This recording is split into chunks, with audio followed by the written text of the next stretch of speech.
Alors, avant de continuer notre évangile de Jésus-Christ selon Saint Jean, une ou deux petites remarques. D'abord, j'ai bien entendu ce que vous disiez sur les sondages que j'avais faits. En fait, c'était tellement clair que je ne les ai pas laissés longtemps. Donc, je vais introduire à chaque fois par une courte présentation. Ça, c'était parfaitement clair. Et manifestement, vous aviez l'air aussi d'être content sur la manière dont je lisais l'évangile et sur les commentaires. Donc, en gros, on ne change rien. Moi, j'ai une dernière question quand même, toujours pour valider le format La Bible en un an. C'est sur ce qu'on appelle les transitions. C'est-à-dire comment est-ce qu'on passe de la lecture de la Bible aux commentaires de la Bible. Parce que comme c'est la même voix, c'est un peu, pas monocorde, mais on passe de l'un à l'autre sans s'en apercevoir. Donc normalement, il y a des transitions. Donc, est-ce que vous préférez, vous allez voir là, je vous mets les deux formules, on fera ça aujourd'hui et demain et je ferai un sondage. Est-ce que vous préférez qu'on passe de la lecture aux commentaires en disant fin de la lecture, gloire au Père, au Fils, au Saint-Esprit, ou bien, deuxième formule, qu'on passe de la lecture aux commentaires avec ce qu'on appelle un whoosh. Vous me direz, on essaye les deux aujourd'hui et demain, et ensuite je vous ferai un petit sondage pour savoir ce que vous préférez. Maintenant, nous passons à l'évangile de Jésus-Christ, aujourd'hui 16, 17, puis 18. Jean chapitre 16 et 17 d'abord. Pour mémoire, nous sommes toujours lors du dernier repas de Jésus, et puis Jésus est en train de faire son dernier discours, le discours d'adieu à ses apôtres qui ne comprennent pas grand-chose. Là, nous sommes dans la fin de ce discours d'adieu, et au fur et à mesure, Jésus élève son discours jusqu'à finalement, entre guillemets, oublier ses disciples pour ne plus leur parler, mais parler maintenant directement à Dieu. Donc le discours s'achève par la prière, ce qu'on appelle la prière sacerdotale, et c'est cette fois-ci, après avoir parlé à ses disciples qui ne comprennent rien, Jésus confie ses disciples à Dieu.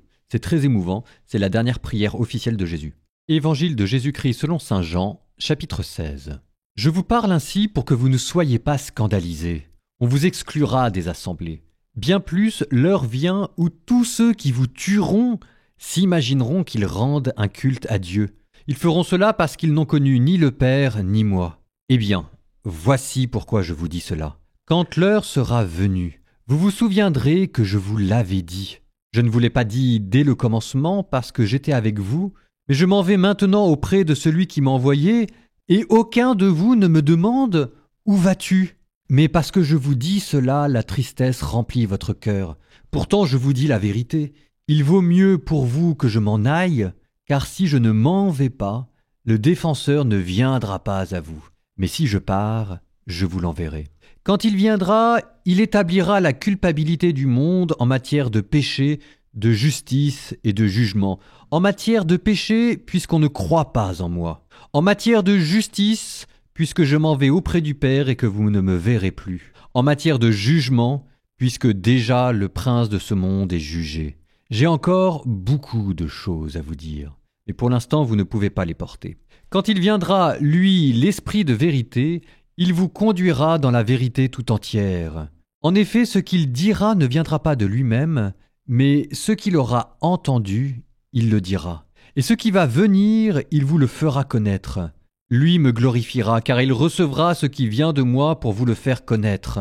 Tout ce que possède le Père est à moi. Et voilà pourquoi je vous ai dit, l'Esprit reçoit ce qui vient de moi pour vous le faire connaître. Encore un peu de temps et vous ne me verrez plus. Encore un peu de temps et vous me reverrez. Alors certains de ses disciples se dirent entre eux, « Que veut-il nous dire par là ? Encore un peu de temps et vous ne me verrez plus. Encore un peu de temps et vous me reverrez, et puis je m'en vais auprès du Père. » Il disait donc, « Que veut dire un peu de temps ? Nous ne savons pas de quoi il parle. » Jésus comprit qu'il voulait l'interroger, et il leur dit, « Vous discutez entre vous parce que je vous ai dit, encore un peu de temps et vous ne me verrez plus, et encore un peu de temps et vous me reverrez. Amen, amen, je vous le dis, vous allez pleurer, vous lamenter, tandis que le monde se réjouira. Vous serez dans la peine, mais votre peine se changera en joie. La femme qui enfante est dans la peine, parce que son heure est arrivée. Mais quand l'enfant est né, elle ne se souvient plus de sa souffrance, toute heureuse qu'un être humain soit venu au monde. Vous aussi maintenant vous êtes dans la peine, mais je vous reverrai et votre cœur se réjouira, et votre joie, personne ne vous l'enlèvera. En ce jour-là, vous ne me poserez plus de questions. Amen, amen, je vous le dis, ce que vous demanderez au Père en mon nom, il vous le donnera. Jusqu'à présent, vous n'avez rien demandé en mon nom. Demandez et vous recevrez. Ainsi votre joie sera parfaite. En disant cela, je vous ai parlé en images. L'heure vient où je vous parlerai sans image, et je vous annoncerai ouvertement ce qui concerne le Père. Ce jour-là, vous demanderez en mon nom. Or, je ne vous dis pas que moi je prierai le Père pour vous, car le Père lui-même vous aime parce que vous m'avez aimé, et vous avez cru que c'est de Dieu que je suis sorti. Je suis sorti du Père, et je suis venu dans le monde. Maintenant je quitte le monde et je pars vers le Père. Ses disciples lui disent « Voici que tu parles ouvertement, et non plus en images. Maintenant nous savons que tu sais toutes choses, et tu n'as pas besoin qu'on t'interroge. Voilà pourquoi nous croyons que tu es sorti de Dieu. » Jésus leur répondit « Maintenant vous croyez ? Et voici l'heure qui vient, déjà elle est venue. Vous serez dispersés chacun de son côté et vous me laisserez seul. Mais je ne suis pas seul, puisque le Père est avec moi. Je vous ai parlé ainsi afin qu'en moi vous ayez la paix. Dans le monde, vous avez à souffrir, mais courage, moi je suis vainqueur du monde. » Évangile de Jésus-Christ selon saint Jean, chapitre 17. Ainsi parla Jésus. Puis il leva les yeux au ciel et dit « Père, l'heure est venue. Glorifie ton Fils afin que le Fils te glorifie. Ainsi, comme tu lui as donné pouvoir sur tout être de chair, il donnera la vie éternelle à tous ceux que tu lui as donnés. Or, la vie éternelle, c'est qu'ils te connaissent, toi le vrai Dieu, et celui que tu as envoyé, Jésus-Christ. Moi, je t'ai glorifié sur la terre en accomplissant l'œuvre que tu m'avais donnée à faire. Et maintenant, glorifie-moi auprès de toi, Père, de la gloire que j'avais auprès de toi avant que le monde existe. J'ai manifesté ton nom aux hommes que tu as pris dans le monde pour me les donner. Ils étaient à toi, tu me les as donnés, et ils ont gardé ta parole. Maintenant, ils ont reconnu que tout ce que tu m'as donné vient de toi, car je leur ai donné les paroles que tu m'avais données. Ils les ont reçues, ils ont vraiment reconnu que je suis sorti de toi, et ils ont cru que tu m'as envoyé. Moi je prie pour eux. Ce n'est pas pour le monde que je prie, mais pour ceux que tu m'as donnés, car ils sont à toi. Tout ce qui est à moi est à toi, et tout ce qui est à toi est à moi. Et je suis glorifié en eux. Désormais je ne suis plus dans le monde. Eux, ils sont dans le monde, et moi, je viens vers toi. Père très saint, garde-les unis dans le nom que tu m'as donné, pour qu'ils soient un comme nous-mêmes. Quand j'étais avec eux, je les gardais unis dans ton nom, le nom que tu m'as donné. J'ai veillé sur eux, et aucun ne s'est perdu, sauf celui qui s'en va à sa perte, de sorte que l'écriture soit accomplie. Et maintenant que je viens à toi, je parle ainsi, dans le monde, pour qu'ils aient en eux ma joie, et qu'ils en soient comblés. Moi je leur ai donné ta parole, et le monde les a pris en haine, parce qu'ils n'appartiennent pas au monde, de même que moi je n'appartiens pas au monde. Je ne les prie pas pour que tu les retires du monde, mais pour que tu les gardes du mauvais. Ils n'appartiennent pas au monde, de même que moi je n'appartiens pas au monde. Sanctifie-les dans ta vérité, ta parole est vérité. De même que tu m'as envoyé dans le monde, moi aussi je les ai envoyés dans le monde. Et pour eux, je me sanctifie moi-même, afin qu'ils soient eux aussi sanctifiés dans la vérité. Je ne prie pas seulement pour ceux qui sont là, mais encore pour ceux qui, grâce à leur parole, croiront en moi. Que tous soient un. Comme toi, Père, tu es en moi et moi en toi. Qu'ils soient un en nous, eux aussi, pour que le monde croie que tu m'as envoyé. Moi, je leur ai donné la gloire que tu m'as donnée, pour qu'ils soient un, comme nous sommes un. Moi en eux et toi en moi, qu'ils deviennent ainsi parfaitement un, afin que le monde sache que tu m'as envoyé et que tu les as aimés comme tu m'as aimé. Père, ce que tu m'as donné, je veux que, là où je suis, ils soient eux aussi avec moi, et qu'ils contemplent ma gloire, celle que tu m'as donnée parce que tu m'as aimé avant la fondation du monde. Père juste, le monde ne t'a pas connu, mais moi, je t'ai connu. Et ceux-ci ont reconnu que tu m'as envoyé. Je leur ai fait connaître ton nom, et je leur ferai connaître pour que l'amour dont tu m'as aimé soit en eux, et que moi aussi je sois en eux. Et hop, vous venez d'entendre le petit whoosh de transition. Vous me direz ce que vous préférez. Alors, vous avez entendu là, à l'instant, la clôture du discours de Jésus, parce que je vous disais, la prière sacerdotale. La prière sacerdotale, ça veut dire que c'est Jésus qui prie pour ses disciples en s'offrant lui-même. Sacerdoce, prêtre, le prêtre c'est celui qui offre un sacrifice. Donc la prière de Jésus prend la forme d'un sacrifice. Le sacrifice de sa vie sur la croix, qui est présent lors du dernier repas à travers le pain et le vin qu'il donne et qu'il consacre. Et donc c'est sa manière à lui de prier pour ses disciples. Pas seulement pour ses disciples, mais aussi pour vous. C'est toujours ce que je dis aux gens. Je leur dis, si jamais vous cherchez le lieu où Jésus parle de vous explicitement dans l'Évangile, vous y êtes. Jean chapitre 17, verset 20. « Ce n'est pas pour cela seulement que je prie, mais aussi pour ceux qui, par leur parole, croient en moi. » Ceux qui, par leur parole, croient en moi, c'est vous. C'est-à-dire que le discours que vous venez d'entendre, Jésus l'a dit en pensant à vous. Donc si vous voulez, je crois que dans la Bible, le plus important, c'est les évangiles. Et je crois que dans les évangiles, probablement que le plus grave, c'est certainement les derniers instants. Et que là, vous êtes dans le dernier repas, dans le dernier discours, dans la dernière prière. Donc excusez du peu. Et en plus, il parle de vous. Donc je peux faire tous les commentaires que je veux, mais si vous voulez, ça c'est quand même le lieu où vous devez habiter tout le temps, toujours, sans cesse. On parlera un petit peu après de ce qu'il y avait avant, de ce que vous venez d'entendre, mais quand même, là, ces dernières phrases de la prière de Jésus, vous ne pouvez pas faire plus important. Et alors ici, il y a deux thèmes. Il y a le thème de l'unité et il y a le thème de la mission. Alors je vous redis quand même cette phrase qui pour moi est extrêmement important. Je prie pour que tous soient un, comme toi, Père, tu es en moi et moi en toi, et qu'ils soient en nous, eux aussi, pour que le monde croie que c'est toi qui m'as envoyé.